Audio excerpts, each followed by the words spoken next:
ओम श्री गणेशाय नमः। दोस्तों, हिमांशु ज्योतिष ब्लॉग्स में आपका स्वागत है। दोस्तों, आज हम ज्योतिष और कुंडली में जानेंगे कि नवम भाव यानी भाग्य भाव से संबंधित बात करेंगे, क्योंकि बड़े भाग्य मानुष तन पावा, सुर दुर्लभ सब ग्रंथि गावा। बड़े भाग्य से ही ये मनुष्य का तन मिला है, और कुंडली और ज्योतिष के अनुसार जीवन में जो भी मिलता है वो भाग्य से ही मिलता है। तो इसलिए ज्योतिष में कुंडली में नवम भाव यानी लग्न से जब आप नवम घर में जाएंगे तो नवम भाव को भाग्य स्थान कहा जाता है, और नवम भाव में जो राशि बन रही है उसके स्वामी को भाग्येश कहते हैं। तो दोस्तों, इससे पहले विस्तार पूर्वक चर्चा करें, आप वीडियो को लाइक करिए, चैनल को ज़्यादा से ज़्यादा सब्सक्राइब करिए, और अपनी कुंडली दिखाना है तो कमेंट बॉक्स में कमेंट करिए।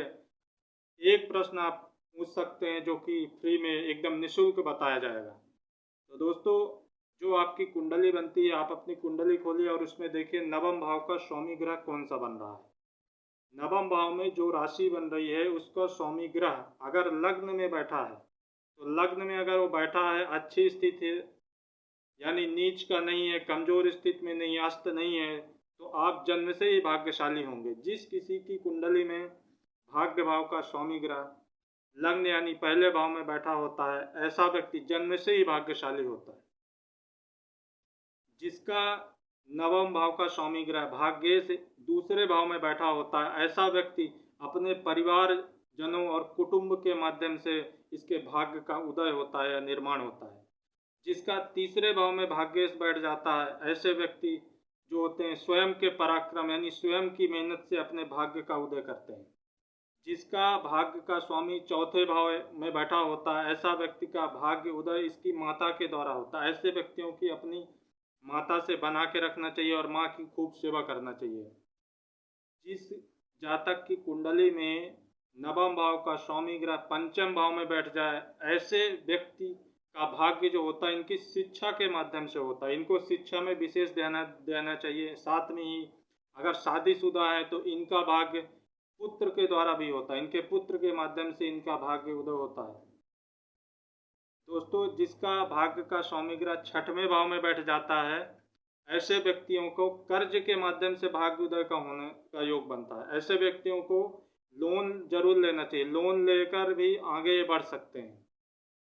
जिसका सप्तम भाव में भाग्येश बैठा होता है, यानी नवम भाव का स्वामी ग्रह सप्तम भाव में बैठ जाए, तो ऐसे व्यक्तियों का भाग्य उदय शादी के बाद होता है अथवा पत्नी के माध्यम से होता है। अगर इनकी शादी नहीं हो रही है या कोई भी समस्या आ रही है तो इनको समय से शादी कर लेना चाहिए। इनका भाग्य उदय शादी के बाद होगा और पत्नी के माध्यम से ही होगा। दोस्तों, जिसका कुंडली में भाग्य भाव का स्वामी ग्रह अष्टम भाव में बैठ जाता है, ऐसे लोगों का भाग्योदय ससुराल के माध्यम से होता है, यानी ससुराल का ही कोई व्यक्ति इनकी मदद करेगा और इनका भाग्योदय हो जाएगा। जिस जातक की कुंडली में नवम भाव का स्वामी ग्रह नवम भाव में बैठ जाए, ये बहुत ही भाग्यशाली होते हैं। ऐसे जातकों का भाग्य इनसे भी 2 कदम आगे चलता है। यानी ऐसा जातक अगर कोई सोचता है कुछ भी चीज़ कि हमें ये चाहिए, मैं ये कर लूँगा, तो उसके सोचने से पहले ये हो जाता है, यानी 2 कदम आगे भाग्य चलेगा।